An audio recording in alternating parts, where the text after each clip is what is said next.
He was born into privilege, yet faced failure many times. He was ignored, criticized, and even pushed aside. But when the world needed courage, his voice became its greatest weapon. This is the story of Winston Churchill, the man who led Britain through its darkest hour and showed the power of words and will. Winston Leonard Spencer Churchill was born in 1874 in Blenheim Palace, England. He came from a noble family. His father, Lord Randolph Churchill, was a famous politician, and his mother, Jenny Jerome, was an American socialite. As a child, Winston was curious and strong-minded, but not a great student.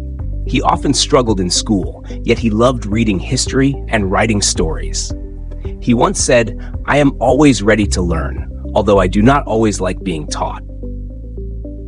After finishing school, Churchill joined the British Army. He traveled to Cuba, India, and Africa, not just as a soldier, but also as a war reporter. He wrote about his experiences with sharp insight and courage, and his books quickly made him famous. He was daring, once escaping from a prison camp during the Boer War in South Africa, a story that made him a national hero. When he returned to England, Churchill entered politics. At just 26, he became a member of Parliament. He was brilliant, confident, and sometimes stubborn. His speeches were full of fire, and his opinions often divided people. He changed political parties twice, which made some call him untrustworthy. But Churchill cared more about his principles than popularity. During World War I, he served as First Lord of the Admiralty, responsible for the Navy. But after a failed military operation in Gallipoli, he was blamed and forced to resign. It was one of his darkest moments. Still, he didn't quit. He rejoined the army and fought on the front lines in France. In the 1930s, while many leaders ignored the growing threat of Adolf Hitler, Churchill warned Britain to prepare for war. Few listened. He was seen as old-fashioned, too loud, too dramatic. But when war finally came in 1939 and Britain stood alone against Nazi Germany, the nation turned to the man who refused to give up. In 1940, Winston Churchill became Prime Minister. The world was collapsing, Europe was falling, and Britain was under attack. But Churchill stood before Parliament and said words that would echo through history. "I have nothing to offer but blood, toil, tears, and sweat." His speeches lifted the nation's spirit when hope was fading.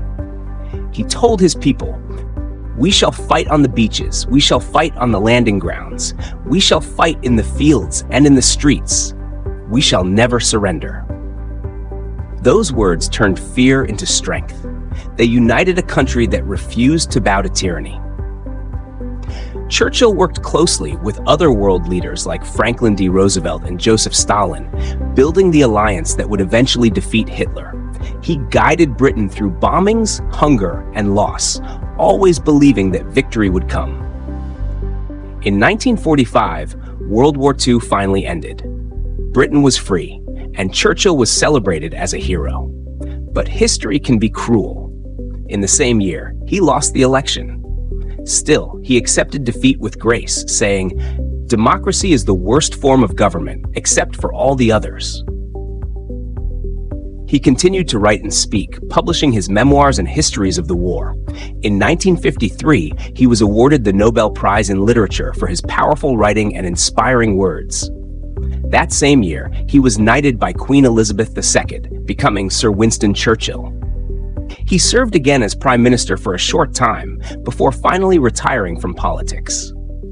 In his later years, Churchill spent his time painting and writing, surrounded by family and close friends. He loved simple pleasures, good food, cigars, and painting quiet landscapes. He passed away in 1965 at the age of 90. Britain held one of the largest funerals in its history, honoring a man whose courage had saved a nation. Winston Churchill once said, "Success is not final, failure is not fatal. It is the courage to continue that counts." He was far from perfect, but in the moments when the world needed strength, his voice became its heartbeat. He proved that words can inspire nations and that true leadership means never giving up, even when the odds are against you. Thank you for listening. If this story inspired you, please like, share, and subscribe for more simple stories about people who change the world.